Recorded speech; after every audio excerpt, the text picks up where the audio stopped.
આચાર્ય શિક્ષકગણ અને મારા વહાલા મિત્રો, હું આજે તમને મારા અભ્યાસ દરમિયાન થયેલા આ શાળાના થોડા અનુભવો તમારી સમક્ષ રજૂ કરીશ.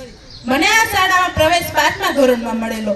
જ્યારે મેં આ શાળામાં પહેલીવાર પ્રવેશ કરેલો ત્યારે મેં જોયું કે આ દિવાલો પર કેટલું બધું જ્ઞાન આપેલું છે.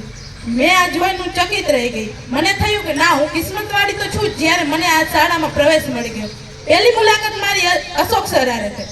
અશોક સર પાસે ભણતા ભણતા ક્યારે 5મું વીતી ગયું કઈ ખબર જ ન પડી.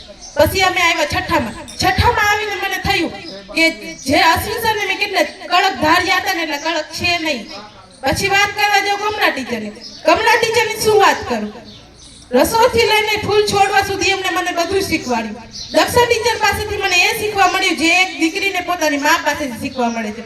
એમનું એક વાત મને હજી પણ યાદ છે, કોઈનું સારું ન કરી શકો કાંઈ નહીં, પણ કોઈનું ખરાબ પણ ન કરો.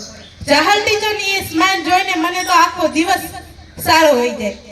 મનોજ સર અને શાંતિ સર જ્યારે પ્રાર્થનામાં ગીત ગાય ત્યારે આખો દિવસ બસ એ ગીત મારા કાનમાં વાગતું રહે. કમલેશ સર પાસે તો એટલો જ્ઞાનનો ભંડાર છે ને જેટલો કોમ્પ્યુટર પાસે પણ નથી.